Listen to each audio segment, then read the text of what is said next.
Mga kababayan, good news.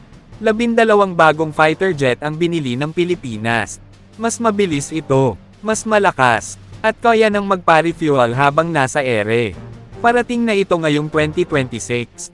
Ito ay malaking tulong para sa Philippine Air Force. Hindi na natin sasabihing kulang tayo sa eroplano kapag may banta sa West Philippine Sea. Sa bidyong ito ay pag-uusapan natin ang bagong FA-50 Block 70 ng Philippine Air Force na darating na ngayong taon. Noong June 3, 2025, pumirma ang Pilipinas ng isang malaking kontrata sa South Korea. Ang halaga nito ay $700 million o 40 billion pesos. Ang bumili ay ang Department of National Defense ng Pilipinas. Ang binili naman ay 12 FA-50 Block 70 Light Combat Aircraft mula sa Korea Aerospace Industries.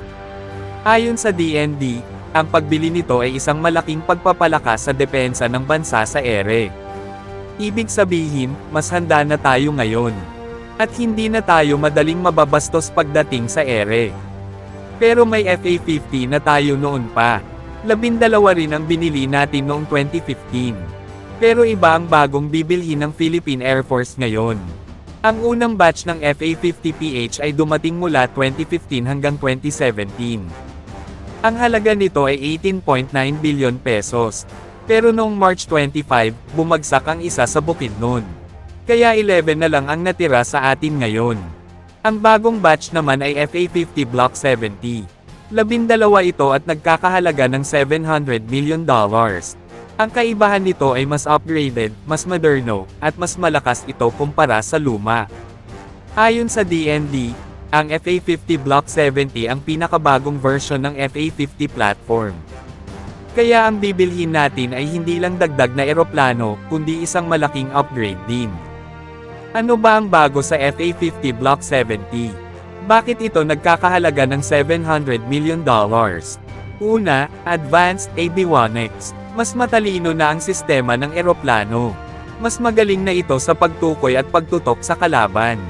Ibig sabihin, mas mabilis na makikita ng piloto ang kalaban, at siguradong tatamaan ang target nito. Pangalawa, AESA Radar. Ito ay isang active electronically scanned array radar. Mas malayo ang nararating ng radar na ito, at mas mahirap itong maloko ng kalaban. Kaya nitong subaybayan ang maraming target ng sabay-sabay. Pangatlo, air refueling capability. Ito ang pinaka-importante. Mayroon na itong telescopic probe para magpa-refuel habang lumilipad. Ibig sabihin, hindi na ito kailangang umuwi agad para magpakarga ng gas. Mas malayo na ang mararating nito, at mas matagal itong mananatili sa ere. Pang-apat, mas malakas na armas. Kaya na nitong gumamit ng Taurus KEPD-350K2 cruise missile. Ang layo ng tama nito ay 500 hanggang 800 kilometers. Ibig sabihin, kaya na nating tamaan ang malalayong target bago pa tayo lumapit sa panganib. Ngunit ang tanong, kailan natin makikita ang mga bagong eroplano sa himpapawid? Pinirmahan ang kontrata noong June 3, 2025. Ang delivery nito ay mula 2026 hanggang 2030, at gagawin ito ng paunti-unti. Ang target ay makarating ang unang 3 eroplano bago matapos ang termino ni PBBM sa 28. At sa 2030, kumpleto na ang 12. Bakit ang tagal? Kasi ito ay made to order. Hindi ito basta-bastang eroplano na nasa stock lang. Kasama rin sa binili ang mission equipment, logistics support, at training system para sa mga piloto. Ang maganda pa, habang hinihintay natin ang mga bago, ini-upgrade din ang 11 na lumang FA-50 natin. Naglaan ng $64 million para dito. Para pagdating ng mga bago, pare-pareho na silang moderno. Tatanungin ng iba, ang mga jet ba na ito ay para labanan ang China? Ayon sa DND, ang pagbili nito ay bahagi ng Comprehensive Archipelagic Defense Concept. Ibig sabihin, para ito sa buong kapuluan natin na may 7,641 islands. Una, Air Defense. Para bantayan ang himpapawid ng Pilipinas at harangin ang mga hindi kilalang eroplano sa loob ng EEZ natin. Pangalawa, Maritime Strike. Para tirahin ang barko kung kinakailangan, lalo na sa West Philippine Sea. Pangatlo, closed air support. Para tulungan ang mga sundalo sa lupa, tulad ng nangyari sa Bukidnon noon. Hindi lang China ang banta sa atin. Kasama rin dito ang mga terorista, rebelde, at smuggler. Ang malaking katotohanan dito ay ang FA-50 ay isang light combat aircraft lang. Hindi ito kasing lakas ng F-16 o Gripen na tunay na multi-role fighter. Sabi ng mga eksperto, pang-training at pang-light attack lang daw ang FA-50.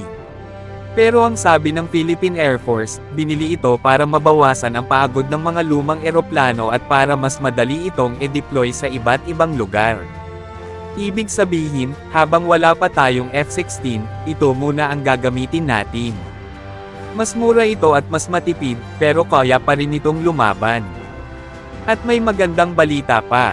Nakapag-request na ang Pilipinas ng KF-21 Boramae mula South Korea. Ang target na delivery nito ay mula 2027 hanggang 2029. Kaya ang FA-50 Block 70 ay isang tulay lang. Habang hinihintay natin ang pagdating ng mas malakas na fighter jet. Ano ang ibig sabihin ng pagbili ng 12 bagong jet? Una, seryoso ang gobyerno sa pagpalakas ng depensa. Hindi biro ang 40 billion pesos. Pangalawa, mas tumitibay ang ugnayan natin sa South Korea. Pangatlo, may laban na ulit ang Pilipinas sa ere. Hindi lang tayo umaasa sa barko sa dagat. Ayon sa DND, pinapakita nito ang patuloy na commitment ng gobyerno sa pambansang depensa. 12 FA-50 Block 70. $700 million. Mula 26 hanggang 2030. Hindi na tayo ang Pilipinas na walang fighter jet. Unti-unti na nating binubuo muli ang lakas ng Air Force natin.